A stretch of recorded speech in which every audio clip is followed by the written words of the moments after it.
Welcome to the First Unitarian Church of Worcester, Massachusetts. I'm Sarah Stewart, the minister here. It is wonderful to have all of you with us this morning.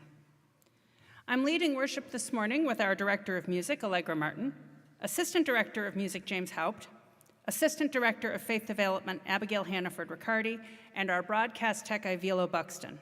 Ken Mandiel is our head usher this morning. This morning's music is offered by our adult choir. Our choir is open to any interested singer and rehearses on Thursday nights and Sunday mornings, and you can speak to Allegra if you're interested. Here at First Unitarian Church, we strive in loving fellowship to honor the sacred, connect with each other, and serve justice. We are a welcoming congregation. Whatever your age, race, class, or nationality, you are welcome here. Single people and families of all kinds are welcome here. LGBTQ folks are welcome here. Those of all physical and mental abilities are welcome here. The doors of this church are open to all, and we are delighted that you are with us today. I welcome those of you who are joining us online. You can like this video to help others find it and subscribe to our channel to find more content. The best way to learn more about everything we do together as a church is to go to firstunitarian.com and click subscribe to the newsletter at the bottom of any page. And if you are in the Worcester area, I invite you to join us every Sunday at 10:30 for worship and fellowship here at 90 Main Street.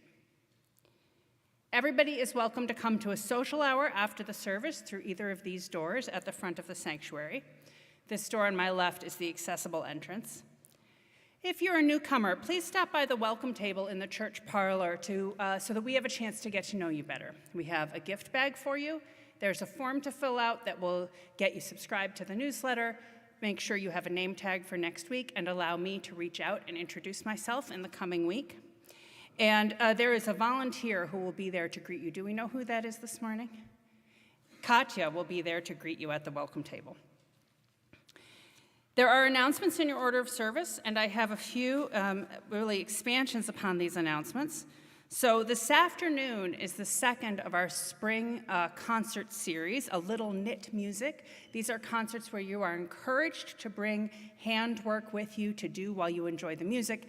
That is why our sanctuary is yarn bombed. That's what it's called when we decorate public spaces with knitting and crochet. Thank you to Sue Shaw and all our knitters for organizing that. This afternoon's concert is Brett McGuire. He's really a wonderful organist performing a variety of pieces. That's at 4 p.m. today. Thank you to Allegra for organizing this and to the Worcester Cultural Council for their financial support. Also today, right after the service, we have a new meeting of a group here at First Unitarian Church, a chapter of Unitarian Universalists for Justice in the Middle East. Jeff, Terry, and Elizabeth are our three members of that right now, and they are holding an introductory meeting at noon in the chapel. So please take your snacks and coffee upstairs to learn more about this new group. This is the day the Lord has made. Let us rejoice and be glad in it. The womb of stars embraces us. Remnants of their fiery furnaces pulse through our veins.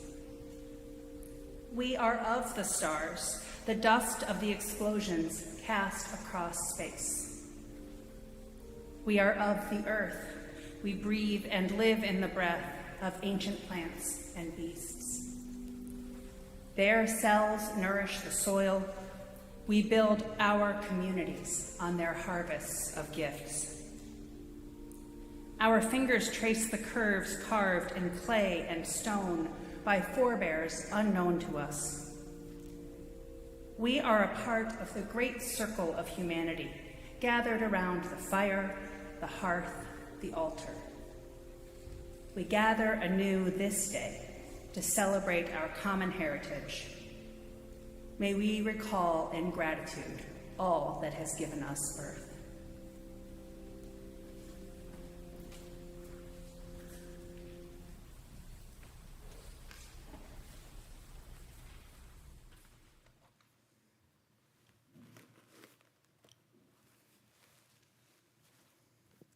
Margaret and James are lighting our chalice this morning.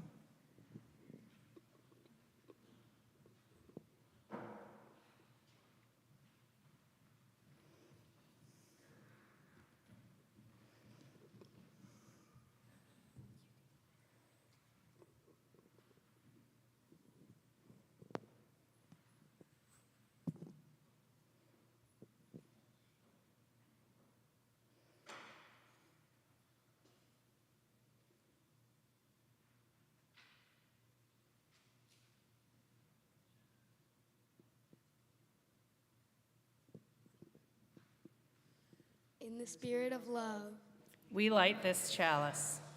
Please rise in body or spirit to renew the covenant of this church with the words in your order of service and appearing on your screen.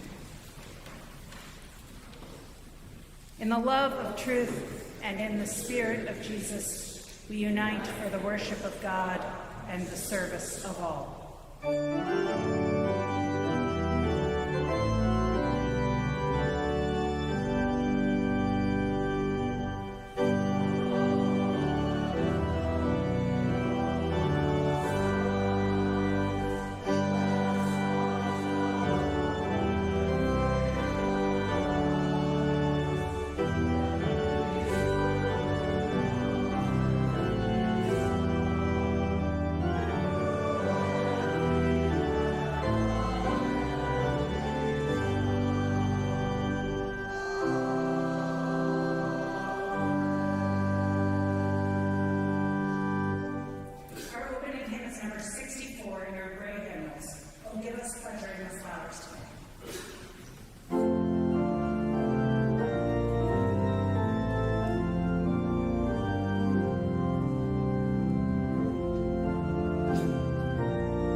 Good morning. I'm Abigail, your Assistant Director of Faith Development.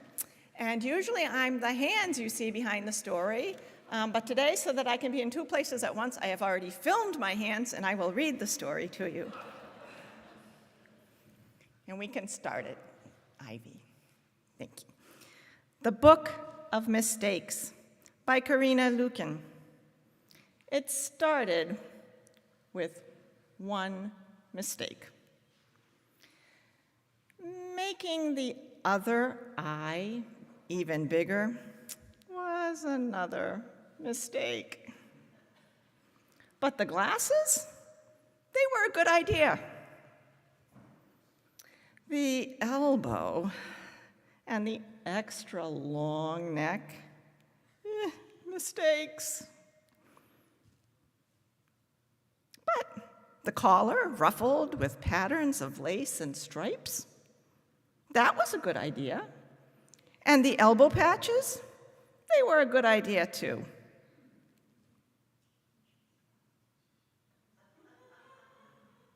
Yeah. Now, the frog, cat, cow thing, another mistake. The bush was another good idea. Dark and leafy, so you couldn't see through it. The big space between the ground and the bottom of the girl's shoe was a little bit of a mistake too. But the roller skates, those were definitely not a mistake. And the second frog, cow, cat thing made a very nice rock.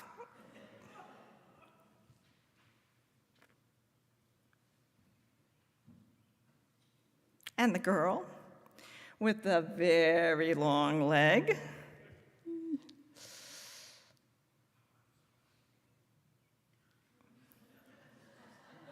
the suspense.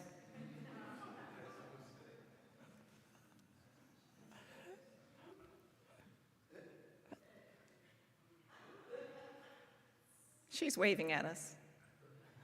Well, it looks like she always meant to be climbing that tree.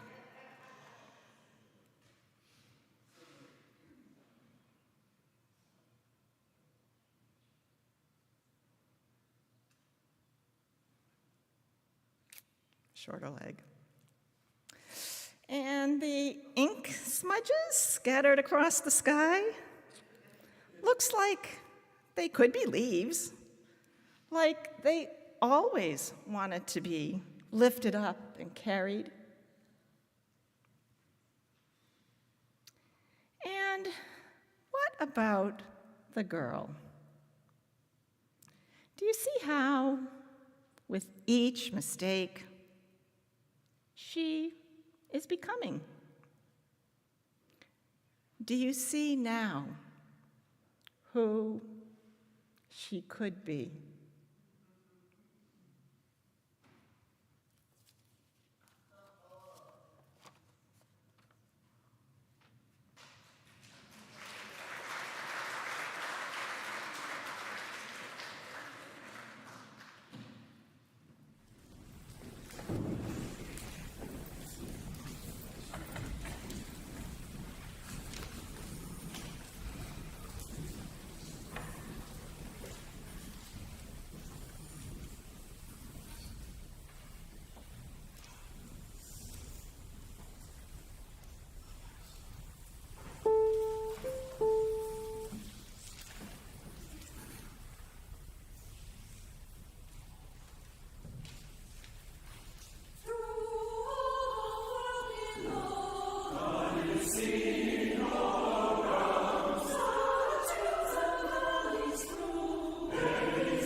See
So before our children and youth go to the class, I have a couple of announcements. The first one is that I want to make sure you all come back in 2 weeks for the coming of age service.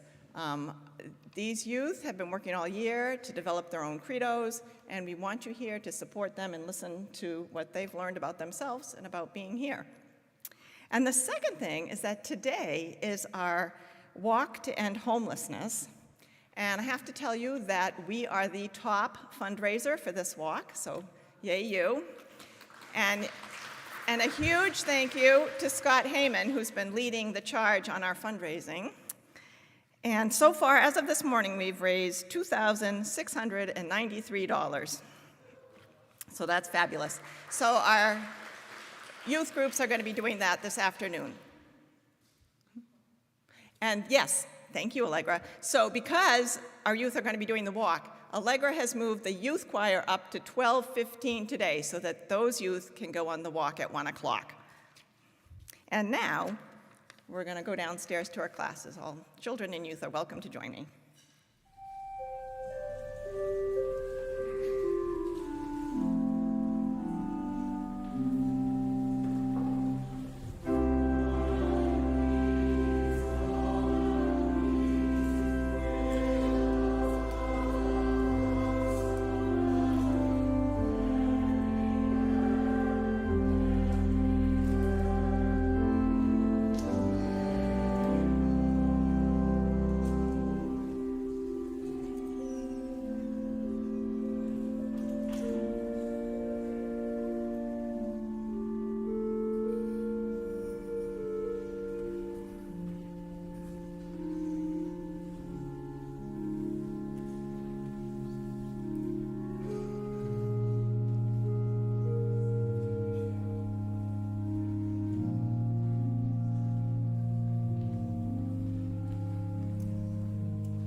Please join me in the common prayer printed in your order of service and appearing on your screen. Here we are, the richness and complexity and inexhaustible, unplumbable here-ness of the whole rushes in through our eyes and our ears and across our nose and across our skin. Every single thing around us is right here, and so are we. The teeming world is right here, and all of it is neither good nor bad, it just is. Let us give thanks for the world and for our being. Amen. Please continue your own thoughts and prayers in silence.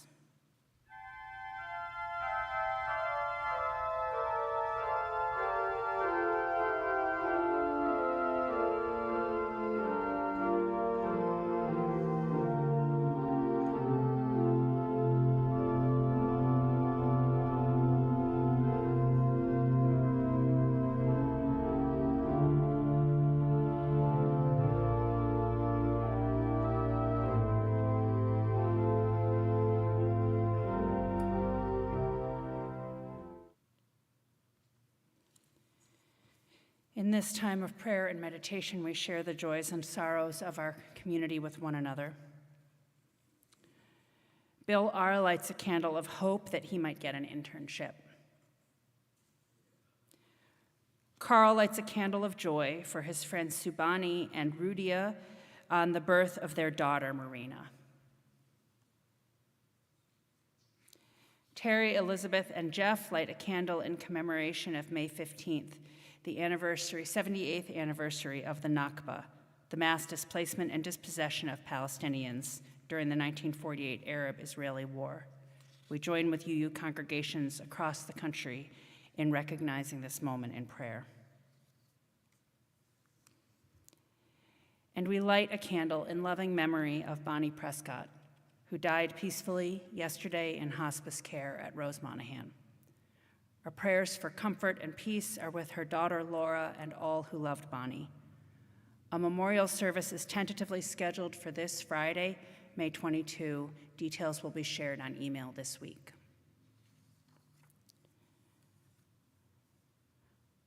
We hold these prayers of hope and joy and remembrance and sorrow in our hearts. We know there are those joys and sorrows that go unspoken among us, so we reach out to one another in compassion as we say together the prayer of Jesus. Our Father, who art in heaven, hallowed be thy name. Thy kingdom come, thy will be done on earth as it is in heaven. Give us this day our daily bread, and forgive us our trespasses as we forgive those who trespass against us. And lead us not into temptation, but deliver us from evil. For thine is the kingdom and the power and the glory, forever and ever. Amen. We were to have Friendly House with us to take a Faith in Action collection. That's something we do once a month to share our offering with an organization in the area. But unfortunately, the person who was to present is sick and couldn't be with us this morning. So our wonderful social justice team is going to reschedule that presentation. And this morning, we'll take the collection for the church. I wanted to, I think about what I can say to you about connecting all the gifts you give of time and money and spirit to the work that we do. And this morning, as I was here before church, I realized how many things happen before church that happen thanks to your generosity. Before church on a Sunday, our choir rehearses. Members gather for coffee and conversation in the dining room. Once a month, our program leaders meet as the Lay Leadership Program Committee. Once a month, the Ponderings discussion group hears from a member of the church. Sometimes our middle school youth group meets. Your staff meet here in the sanctuary to put the finishing touches on the worship service. All of these ministries are supported by your generous giving and your volunteer time. Thank you for these gifts. The ushers will receive this morning's offering, or you may scan the QR code in the order of service. If you're online, you can scan the QR code, which will appear on your screen. I invite your generous contributions for the good work of First Unitarian Church.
Our first reading is from the 104th Psalm.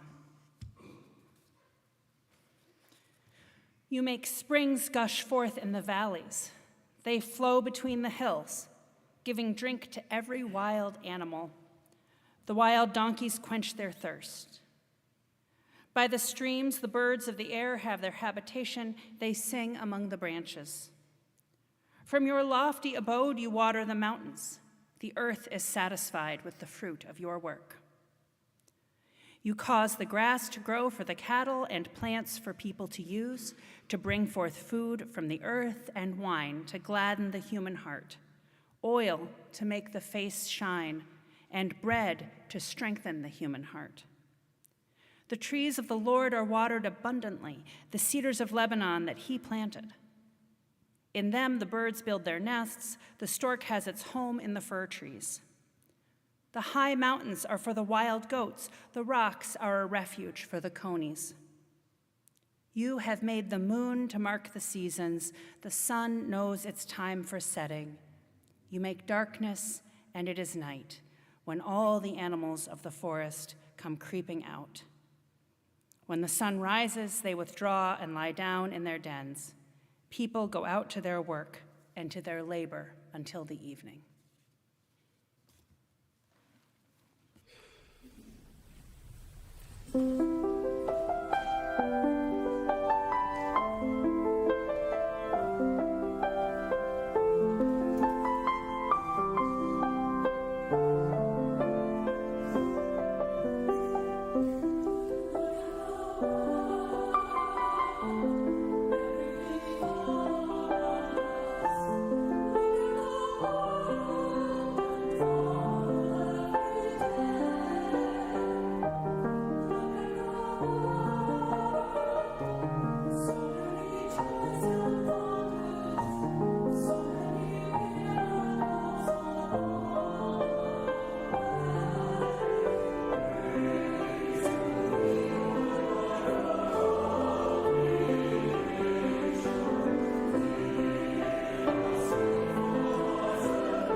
Our second reading is the poem Nature by Henry Wadsworth Longfellow. As a fond mother, when the day is o'er, leads by the hand her little child to bed, half willing, half reluctant to be led, and leave his broken playthings on the floor, still gazing at them through the open door, nor wholly reassured and comforted by promises of others in their stead, which, though more splendid, may not please him more. So nature deals with us, and takes away our playthings one by one, and by the hand leads us to rest so gently that we go scarce knowing if we wish to go or stay, being too full of sleep to understand how far the unknown transcends the what we know.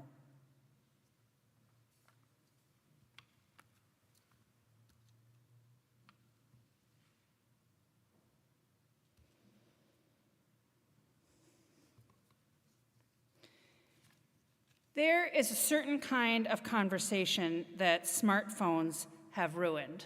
Maybe for the good, maybe for the worse, you tell me. This is arguing about facts we don't know. I remember one such argument from when I was a younger person, a heated conversation with a friend that went on over the course of a day about what the title of a certain U2 song was. We didn't have a computer in our pockets, so we just had to go back and forth all day until one of us could get home and look at the liner notes and see, I still haven't found what I'm looking for. Now, we don't get to have those kind of arguments anymore. We just look it up. For some simple facts, with our computers in our pockets, we no longer have the luxury of believing things that aren't true. This teaches us something about the nature of belief. A belief is like a hypothesis. It needs to be tested against reality to see if it is true. And this works for all kinds of beliefs, the beliefs we have in our spiritual lives, the beliefs that scientists have about the way the world works. Testing our beliefs against reality requires rigor, humility, and ultimately curiosity about the world around us. Religious beliefs have to interact with reality, even though some beliefs concern ineffable things. For instance, despite what is sometimes said about Unitarian Universalists, we cannot believe just whatever we want. It's true that in Unitarian Universalism, we don't have a creed. There's never a point in the worship service where we all say, I believe, together, as you might find in some other churches. There's not a list of things you have to assent to in order to be a member. We have instead a covenant that says how we will be together, that we reaffirm every Sunday. And in order to be a member, you have to sign that you are in agreement with the principles and purpose of the parish and that you understand the responsibilities of being a member of the church. It's not about belief. It's about how we are together. And that means that each individual person here has their own understanding of ultimate reality. This has always made the most sense to me. I grew up as a child in the Episcopal Church, and I love the beauty of that worship service and respect the people I know who are Episcopalians. But I began to wonder, how can anybody look inside my head and know if I really believe the things that are in the Apostles' Creed? It's not possible to compel belief in that way. Each one of us has our own understanding of ultimate reality. This is lifted up in the principles of Unitarian Universalism. We affirm and promote the free and responsible search for truth and meaning. And we also affirm the acceptance of one another and encouragement to spiritual growth. Each one of you is entitled to your beliefs, and you are part of a gathered community, and your beliefs have to work in the context of this community. Our beliefs are hypotheses that we carry with us into contact with other people. I was once visiting another Unitarian Universalist church in another part of the country, and I was in a small group discussion with members of that church. And a woman began to talk about a certain spiritual experience that she had had, a moment when she was younger, when she experienced the oneness of everything and felt a deep comfort for some grief that she had gone through at the time. And a man in the group, and I tell you their genders because I think that matters for this story, a man in the group barely let her finish what she was saying before he said, "How do you know that was a spiritual experience? How do you know?" He thought that he was defending Unitarian Universalism as a place that was free from an unexplained experience of the divine. But in fact, he had brought a belief with him into that interaction. The belief was, we all should be atheists here. And he was not living up to acceptance of one another. He was denying the possibility of his own spiritual growth, and he was denying what he was hearing from his fellow member in the church. I wish for that man a belief that says, I am an atheist, and I wonder what your experience is. A belief more grounded in humility and curiosity about the other person. It was as much in the way he pounced on her as it was in the words that he said. Unitarian Universalism has room for atheism, for agnosticism, for spiritual experiences, for drawing inspiration from the Bible, from the teachings of the Buddha, from the natural world around us. It does not have room for fundamentalism of any kind. Fundamentalism is the belief that some belief is absolutely true. You've often heard it in the context of biblical fundamentalism. So biblical fundamentalists, they believe in the inerrant truth of the Bible, and this is despite inconsistencies, despite the fact that this book, as I tell the children, Celebration Sunday every year, it's not a book, but a bookshelf. It was written over the course of thousands of years. It's not intended to describe, it's not intended to replace science. Some of it is humor, some of it is poetry, but a fundamentalist point of view would say, no, it is all absolutely true, and we can make it fit if we try hard enough. But there's another kind of fundamentalism too, a materialist fundamentalism that says what is absolutely true is only what we experience with our five senses. I may not experience the Spirit in my life, but if someone else does, that has to be wrong. And we, as Unitarian Universalists, we live in between these fundamentalisms. We do not subscribe to either one. We understand that the journey of faith and understanding is ongoing. And we bring these commitments to it. We bring rigor. We commit to a community to fully live our spiritual commitments. We bring humility. We know our experience is just one among many.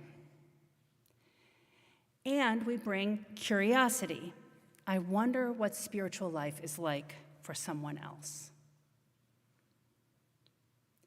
So really, Unitarian Universalists cannot believe just whatever they want. We believe what we know to be true in the context of this shared community that we're building together.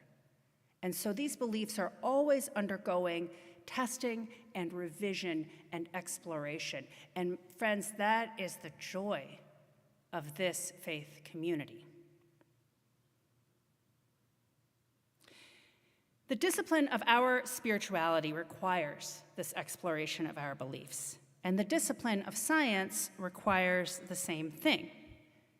In science, a belief is a hypothesis, and then it is tested against reality, and then it is shared with the wider world so that that test can be challenged and understood and responded to by the community. It sounds simpler in science than in religion. I'm sure we all learned about the scientific method in elementary school. It's a basic foundation of the practice.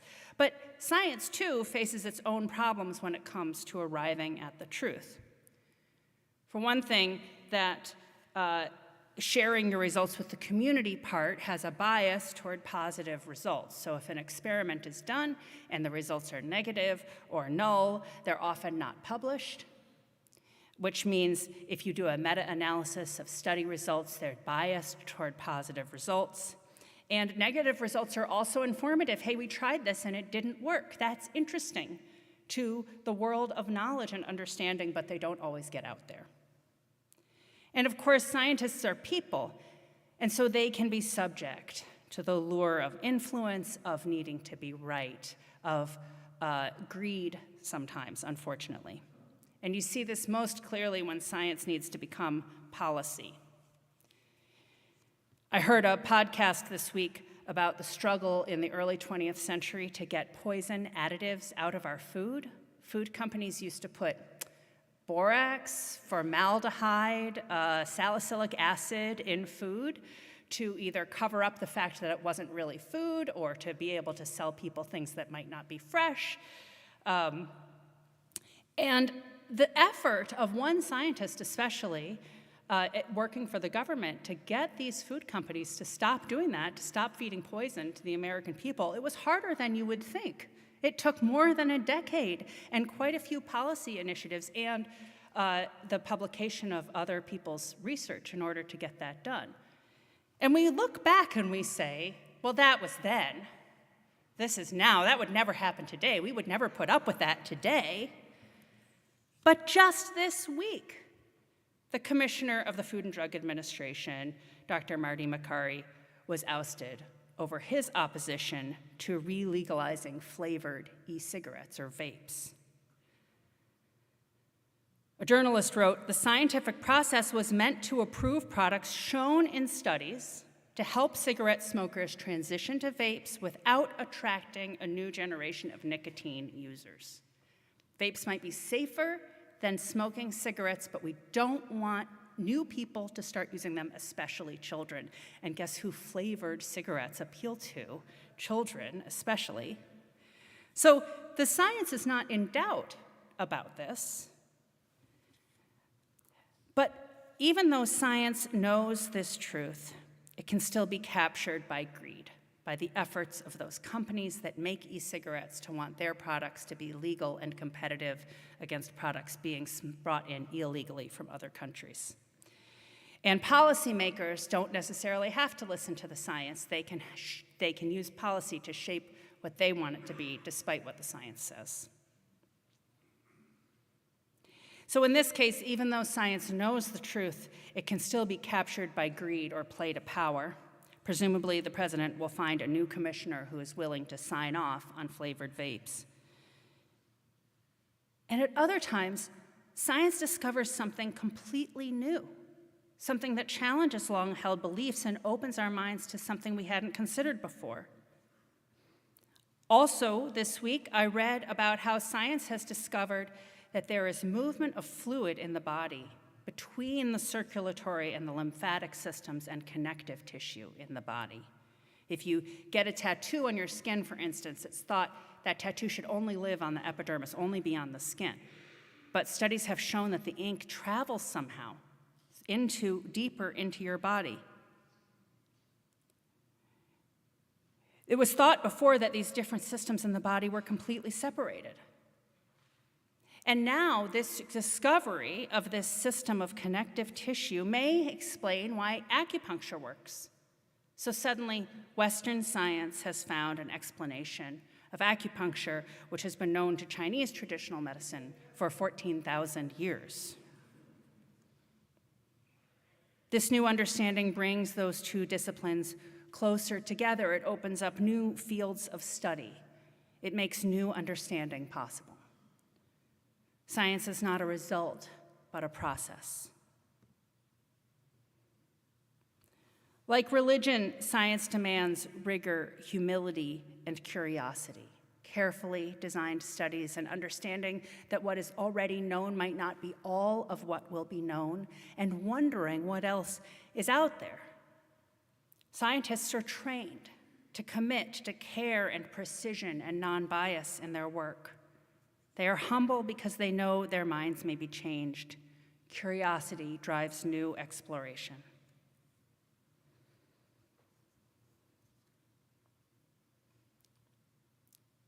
I want to close by just lifting up the middle piece of that process, which is humility. Humility is not the same as humiliation. It doesn't mean that something is wrong with us. It means an attitude of understanding our limits and opens up the possibility of curiosity in the world. One medieval mystic wrote that to be humble is to see ourselves the way God sees us, the way a loving God sees us. Things we have done that are good, things we have done that are bad, possibilities and limitations in how our minds and souls operate. Humility is nothing more than self-awareness without self-hatred. Anything we know now, we know on trial, on loan, awaiting further information. That information may be an encounter with a new person or a new culture or facts waiting to be discovered. So as you go into your week, I invite you into an attitude of curiosity grounded in this humility. Curiosity instead of judgment. Turning down the dial on that part of you that says, how do you know? How do you know that's a spiritual experience? How do you know that's true? And turning up the dial on, say more about that. What is that like for you? What more could I understand? What might you learn about a person or the world around you that you don't know now? What marvel might you discover? Approach the world like a scientist or a person of faith, knowing that new possibility abounds in the infinite universe we call home. I love you all. Amen. Our closing hymn is number 79 in your gray hymnals. No number tallies nature up. Please rise in body or spirit to sing.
world in peace. Be of good courage. Hold fast that which is good, render to no one evil for evil. Strengthen the faint-hearted, support the weak, help the afflicted, honor everyone. Love and serve the holy, rejoicing in the power of the Spirit forever. Amen. Please be seated for our closing music.